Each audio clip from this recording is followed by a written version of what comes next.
Hello Pisces, and welcome to your monthly horoscope for November for the Sun or the Ascendant.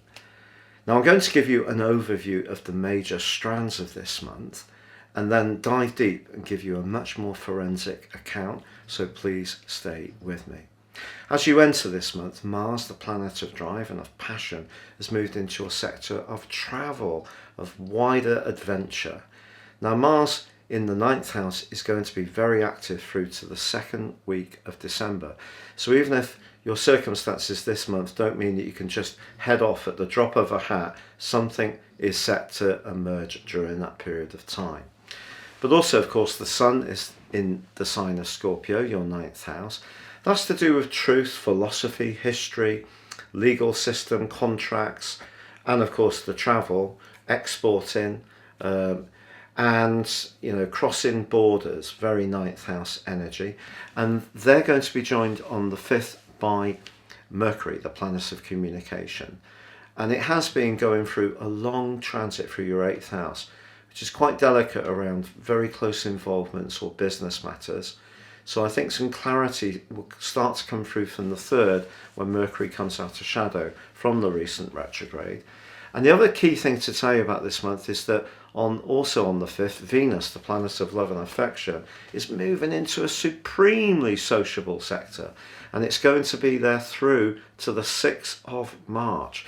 Now, ordinarily, Venus just spends 28 days in each sign. This month it's going to run on and on and on. And that's going to give you fantastic chances to connect with new people, perhaps convert an existing friendship into something deeper and more meaningful. And because of the 9th house energy this month, you may even be traveling or getting away from it all with a group or meeting up with like-minded people. But of course, Uranus is very, very important at the moment, and it does oppose the Sun week 1, Mercury from around about the 11th to the 15th, and Mars week 3. And Uranus is in your 3rd house of everyday communications. It's going to be a lot of nervous energy this month. Please stay with me to get the rest of this in-depth forecast. But just to say, if you are new to my channel, I'd be honoured if you would subscribe. Also, if you'd like to get your free daily horoscope fired to your device each morning, you can do so by clicking on the subscription link underneath this video. My work is distributed around the world to lots of major platforms, the Astrologer to the British Press Association, and also Britain's most read newspaper, the Metro. Also, with year 2022 racing up, if you'd like to get your personal forecast for next year, if you order it now, I'll give you the rest of this year 3, plus your character analysis and 30% off, all based on your personal birth data, and will help you ascend above this Zodiac broadcast and really get some searing insights to your prospects ahead. Hello Pisces, and welcome to your monthly horoscope for November. Now, I mentioned that this is going to be a month of expansion and excitement and potentially of spontaneity, and that is all possible, but you might not feel like that exactly on day 1. In fact, the last week of last month, you may have felt that something quite delicate was seeming to almost be amplified. It may have been an emotional issue, it may have been someone wasn't being very honest or fair. But as you come into this new month, the aspect that's been causing that is the square between Saturn and the Sun. Saturn in your 12th house is hard going. Now, it's no longer in retrograde. That came to an end last month on the 11th, but you had gone through a 4 or 5 month period where perhaps your sense of isolation or spirits or even mental health may have felt on the low side. Now that has improved, and of course Jupiter, your co-ruler, that was retrograde, and that's also in your 12th house of reflection as well, and that is going to forge a very positive angle to Pluto for all of this month. So the connections that you have that are deep and meaningful will continue to grow, but I just think as you come into this new month, there may be something that you're still getting your head around, and it may feel a bit ouch. But the Sun is in an opposition also with Uranus, and that's creating a lot of electric energy. If you've got the vitality to pursue things, you could get a surprise invitation across week 1. And in fact, the new moon on the 4th encompasses the role of Uranus, and it's possible that over the next 4 weeks there's going to be quite a few sort of sudden emails, instant messages, texts, inviting you last minute, perhaps to travel. Someone's dropped out of a group trip. We're going off to watch a play at a theatre, or there's a band where we've got a ticket for. It's all last minute and very exciting and buzzy, and that can be absolutely fabulous. So in that sense, some spontaneity in a pleasant way is definitely possible. But the 9th house is also about pushing back against boundaries. And because you have got Saturn in the 12th house, you have gone through, as I said before, potentially a very tender phase this year, and may not necessarily therefore be able to just drop everything and jump on a plane if COVID regulations suddenly allow and zip off, because you may still be sort of trying to work out what this crazy time we've all been through is really about. But I do feel that you could feel quite restless, and if you find yourself trying to watch some TV and then getting bored after a few minutes, picking up a book, being gripped by it, or being utterly unable to get into it because the words just won't go in. All those things are possible when we get the overstimulation of Uranus feeding into what is the source of our entire existence, the sun. So a lot of extra energy around you early in this month. But then on the 3rd, Mercury emerges from shadow. It was going through your 8th house, and of course you had Mars going through there as well, which is very, very passionate. Potentially, maybe there were some steamy moments through its transit in the previous 6 weeks, from the middle of September to when it moved into your 9th house at the end of October. However, I feel that there has been some tangles. It might have been over a contract, a payment issue, but it will be clarified finally. You probably got some partial closure on it in the middle of last month, but you really get the clarity on the 3rd of this month, and then things will speed up. Now the 5th sees Mercury move into your 9th house. Mercury loves being in the 9th house because Mercury is obviously about thought and talk. Jupiter, your co-ruler, is probably more the planet of international travel, but Mercury still means we can book the tickets, we're going online, the technology. It's still about the desire to think about expanding our world. Very Mercury 9th house. Terrific. But it does go into that opposition with Uranus. You could have some strident conversations this week about principles, philosophies. Could be about everyday politics.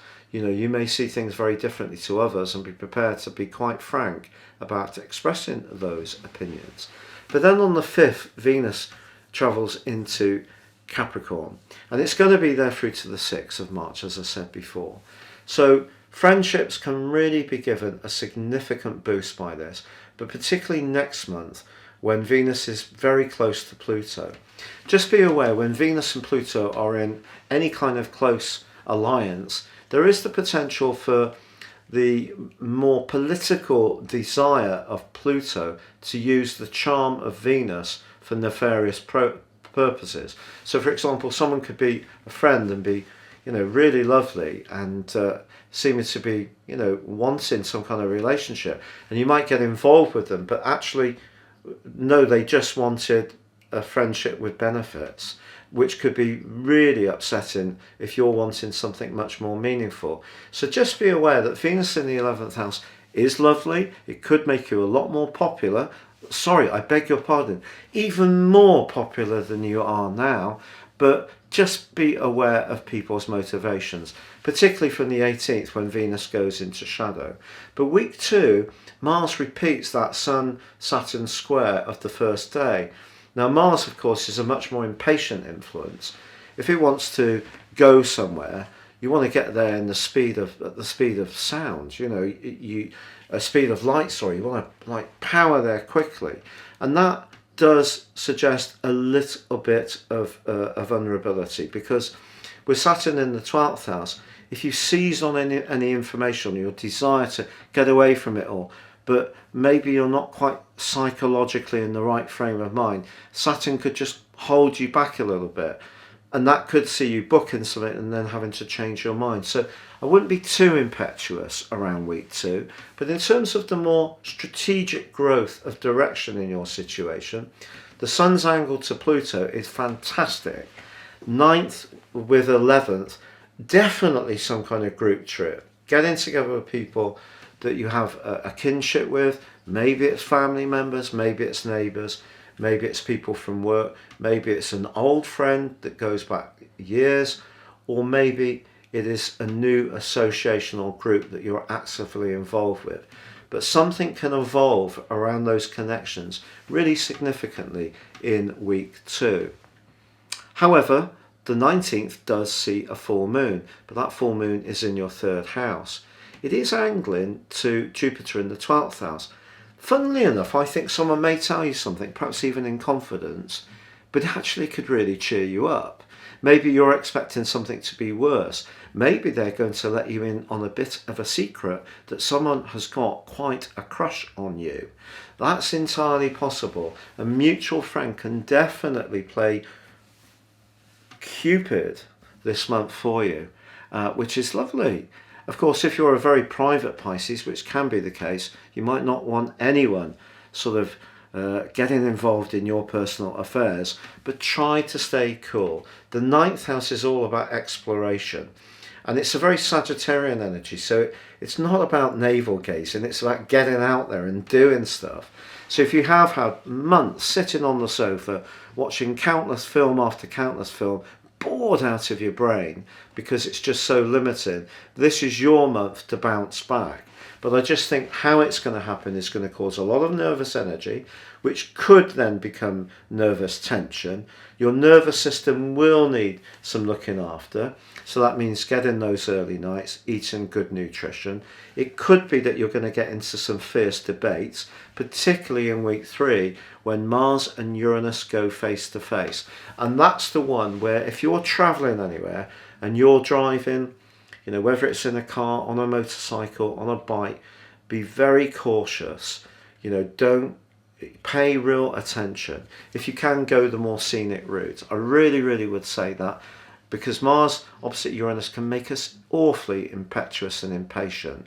And just be aware, even if you're being uber careful, someone else, or even more than one person, is still going to be affected by that influence, even if they're not a Pisces, and their erratic behaviour could impact on you. So I think, you know, be very careful and circumspect around travel plans in week 3, but also be aware that if you're someone who has real points of principle that you really believe in, you may find yourself in quite a big standoff or strident debates in that week. But on the full moon, there is also the potential for a transformation because it links so well with Pluto.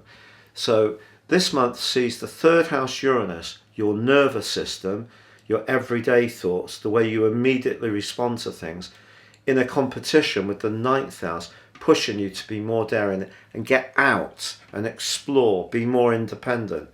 And so you can seize those opportunities if you're someone who is quite a go-getter. You know, you always have a bag packed and you can be on a plane within a couple of hours. If you're one of those type of Piscean people, this month is right up your chandelier.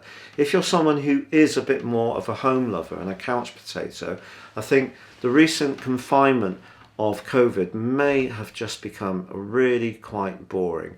So you're being asked to rethink some of your attitudes in some ways, because the 3rd house is about our belief systems.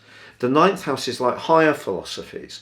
Someone could challenge you and say, well, why are you thinking like that? Why is your immediate response like that? But they could be very blunt about it. You might find that very offensive, but then you could surprise yourself and be very blunt yourself. So there's going to be lots of exchanges of views this month. But one thing I can guarantee you, Pisces, it is not going to be dull. And by the 22nd, followed on the 24th, the Sun and Mercury climb right into the ascendancy of your chart, the midheaven, the 10th house, and this can see the need to travel, or you travelling for work, or travelling around a property issue, or going overseas on a business matter, or there can be some kind of transaction where you're importing or selling things. Buying and selling is entirely possible for some Pisces people, particularly, as we have lots of people who do this kind of bulk buying and don't ever see the goods. That kind of stuff could really grab your attention this month if you're not already doing it, or sharing talents and ideas on a blog, or starting your own online business, actually making something. Anything to do with technology really gets a lot of uplift, but you could almost have too much stimulation. So I think sleep could be a little bit hard to come by. A lot of people can want a piece of you. There's going to be loads of messages firing backwards and forwards, but in the latter part of this month, your prospects to increase your pay, your sense of self, your position of authority, to set goals and ambitions which are important to you, the individual, which may not be those conventional goals and ambitions that others have. It's all coming together really well for you by the end of this month. So what a corker of a month this is, Pisces, for you. All the best, take care, and goodbye.